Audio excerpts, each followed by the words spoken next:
Tra qualche istante andrà in onda il TG News, la controinformazione dei sopravvissuti italiani e della rete L'abuso. Vi ricordiamo che il programma è sottotitolato in 5 lingue che potete selezionare dalla sezione sottotitoli. Buona visione.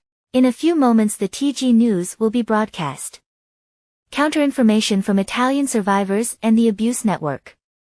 We remind you that the program is subtitled in 5 languages which you can select from the subtitles section. Have a nice viewing. En unos momentos se transmitirá TG News. Contrainformación de supervivientes italianos y de la red Abuse. Te recordamos que el programa está subtitulado en 5 idiomas que podrás seleccionar en la sección de subtítulos. Buena visión. Dans quelques instants le TG News sera diffusé. Contre-information des survivants italiens et du réseau Abuse. Nous vous rappelons que le programme est sous-titré en 5 langues que vous pouvez sélectionner dans la section sous-titres. Bonne vue. In wenigen Augenblicken können Sie hier die TG News sehen. Sie finden Nachrichten von italienischen Betroffenen und dem betroffenen Netzwerk in Italien, Rete L'abuso. Das Programm wird in 5 Sprachen untertitelt, die Sie im Menü auswählen können. Viel Spaß beim Ansehen.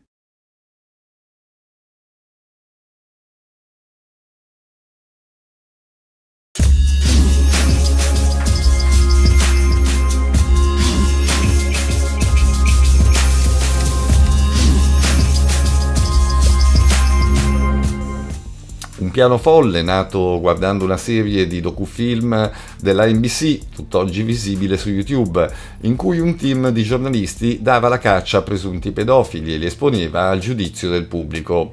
Così tra il giugno 2022 e il febbraio 2023 3 ragazzi, un ventenne, un 19enne e un minorenne, avrebbero sequestrato e rapinato 8 uomini, tutti con tendenze omosessuali e interessati a incontri senza veli con giovanissimi. A fare da esca in una chat riservata ai gay era il più grande dei 3, affetto da sindrome di Crouzon, che lo faceva apparire molto più giovane. E infatti, spacciandosi per tredicenne, faceva scattare la trappola.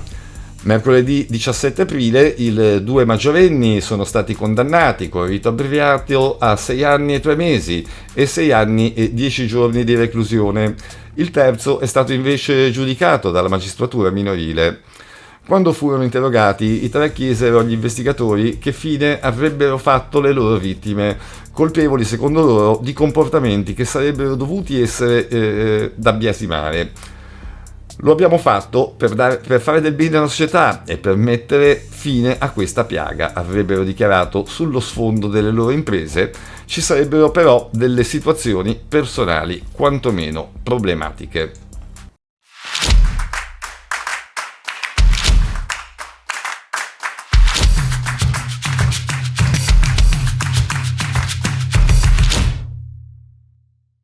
Il maestro pedofilo ha pagato e sta pagando. L'arresto, una condanna definitiva a 5 anni. Uno l'ha fatto in carcere, poi domiciliari. 75.000 euro di risarcimento, in parte in piccole rate, divisi tra le 3 famiglie che l'avevano denunciato per le bambine palpeggiate in classe. Bambine di 6 e 7 anni, prima e seconda elementare. E ora il problema non è più quel maestro di musica, ma la scuola. La scuola cattolica che si gira dall'altra parte. Non hanno mai risposto alle lettere dei genitori, dichiara l'avvocato Guglielmo Mursia, che adesso assiste le famiglie con la collega Sandra Londei e vuole fare causa al Vaticano. Per responsabilità morale, dice, che secondo il diritto canonico è imprescrittibile. La direttrice, Suor Loredana Brettone, non ci crede davvero neanche dopo 12 anni alle sentenze. Sì, ho sentito che è stato condannato, ma io ho sempre pensato che non era possibile, ero scettica, era una persona gentile, rispettosa. Ci sembrava una diceria. Per questo ci siamo ritirate e non abbiamo più avuto contatti con nessuno, ha detto ieri al Fatto Quotidiano La Religiosa, tuttora responsabile dell'Istituto Figlie di Nostra Signora del Sacro Cuore, una scuola paritaria dell'infanzia e primaria nel quartiere portuense di Roma, meno di 100 bambini, apprezzata anche perché bilingue. Con i pasti pagavamo 200-250 euro al mese, racconta ancora il padre di una vittima dei palpeggiamenti. I fatti risalgono al 2013, la condanna è definitiva dal 2023. In sede civile, racconta l'avvocato Mursia, si accordano con i legali del maestro per 25.000 euro a famiglia, 10.000 subito e il resto a rate di 500 euro al mese. Ma la scuola non risponde e i legali delle famiglie si rivolgono al vicariato senza risultati, chiedendo un'assunzione di responsabilità. E ora alla diocesi di Roma e alla Santa Sede. L'istituto scolastico, scrivono, ha omesso di prestare ai minori e alle famiglie il benché minimo appoggio morale e o materiale.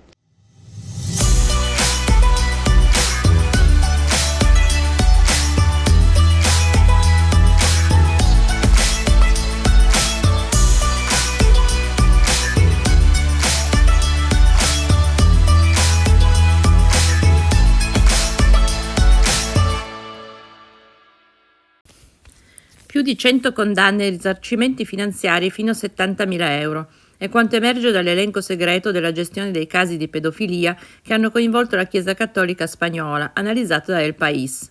Secondo il quotidiano spagnolo, in alcuni casi i vescovi anticipano la somma e la detraggono dallo stipendio del sacerdote. Alcuni importi sono più elevati di altri. Un accordo privato risalente al 2022, preso nella diocesi di Asidonia Jerez, nel sud della Spagna, tra la vittima e l'ordine marianista, ha portato a un risarcimento di 70.000 euro per gli abusi avvenuti tra il 1964 e il 1976, e uno dei più alti finora noti per una singola persona. Secondo il País, però, che ha un database più ampio, la cifra maggiore è quella dell'ordine dei Gesuiti, che nel 2002 hanno pagato 72.000 euro a una vittima di Salamanca. Il quotidiano spagnolo, che nel 2018 ha avviato la prima inchiesta sul tema degli abusi sessuali nella Chiesa Cattolica in Spagna, svelando in soli 3 anni oltre 1.700 vittime, ha rivelato quante sentenze giudiziarie per casi di pedofilia hanno coinvolto la Conferenza Episcopale e la Chiesa Cattolica spagnola e quali risarcimenti siano stati pagati alle vittime, sia privatamente che in tribunale. La lista segreta, che mostra la gestione degli 806 casi di pedofilia che la Conferenza Episcopale ha ammesso nel suo rapporto di dicembre 2023, cita più di 100 condanne, ma riduce il numero dei casi e ne tralascia più di 300 già riconosciuti, spiega El País. Il risarcimento più alto, che coinvolge più persone, è quello imposto a un insegnante della scuola agostiniana di Valdeluz a Madrid, condannato nel 2019 dalla Corte Suprema a 49 anni di carcere per aver abusato di 12 studenti. La cifra ammonta a 142.000 euro. Per quanto riguarda i risarcimenti alle singole vittime, il più alto è quello stabilito dall'Alta Corte di Castiglia-La Mancia nel 2022, che ammonta a 100.000 euro, ma il ricorso alla Corte Suprema è ancora pendente. E il País sottolinea che generalmente nessun processo canonico, quando c'è, prevede il pagamento di un risarcimento. Solo alcune diocesi lo hanno fatto di propria iniziativa, attraverso accordi presi direttamente con la vittima. In tutti gli altri casi l'accusato viene semplicemente allontanato o espulso, ma la vittima non viene risarcita. In alcuni casi, in cui non è previsto un risarcimento, alle vittime viene offerto un trattamento psichiatrico e la diocesi si fa carico dei costi della terapia, che ammonta fino a 800 euro al mese per un anno. Secondo il resoconto della Chiesa, in questi casi le vittime hanno preferito non sporgere denuncia. La lista segreta, spiega ancora El País, rivela anche la pratica di alcune diocesi di pagare il risarcimento imposto a un sacerdote dai tribunali sotto forma di prestito, per detrarlo poi dal suo stipendio. In altri casi ancora è lo stesso sacerdote aggressore a risarcire la vittima.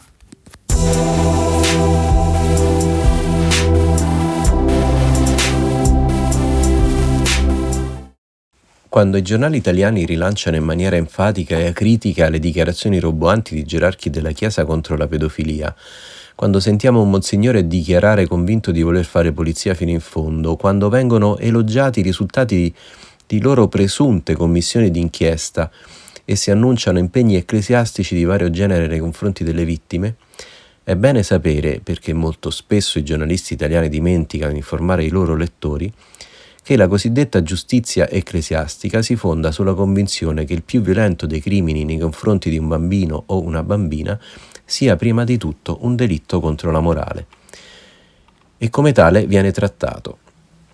Il punto per la Chiesa, quella italiana in particolare, Come ho dimostrato sin dal 2010, documenti e testimonianze alla mano, nei miei libri e in quello che ho scritto con Emanuela Provera, non è tanto evitare che un pedofilo ghermisca la sua preda, ma che un prete e la sua vittima facciano del male a Dio. È questo che è intollerabile. Sta qui la tolleranza zero di Papa Francesco, tanto esaltata anche dalla stampa laica e progressista nostrana. Si tratta di una visione umanamente inaccettabile di cui l'Italia, uno Stato laico per Costituzione, non tiene conto nel tenere in vita il concordato e l'articolo 4 in particolare, che consente ai vescovi di non collaborare con la magistratura civile e costringe i magistrati a informare il vescovo quando viene aperto un fascicolo nei confronti di un suo sacerdote. Cosa comporta, tra le altre cose, questa situazione? Comporta che il prete pedofilo, che come tutti i pedofili è una persona gravemente malata di mente, ma non di quelle che danno in escandescenza, sia lucidamente consapevole di poter agire pressoché indisturbato, potendo contare sulla copertura delle proprie istituzioni e su un credito socialmente e politicamente riconosciuto molto più alto di qualsiasi altro membro della società civile. Un credito inspiegabile. Questo significa che la vittima durante la sua vita non dovrà combattere solo contro le conseguenze della violenza in sé, ma anche contro tutto ciò che un sacerdote rappresenta ancora oggi, spesso inspiegabilmente, ribadisco, nell'immaginario comune. E dovrà combattere, sempre la vittima, contro l'istituzione religiosa di cui il pedofilo fa parte, istituzione capace di condizionare in maniera profonda sia l'opinione pubblica che la politica con i suoi onnipresenti organi di propaganda e informazione, al fine di preservare in primis l'immagine pubblica del Papa. E poco importa a costoro, politici e istituzioni, se questo atteggiamento abbia come diretta conseguenza la lesione di un diritto umano fondamentale, la salute psicofisica della persona.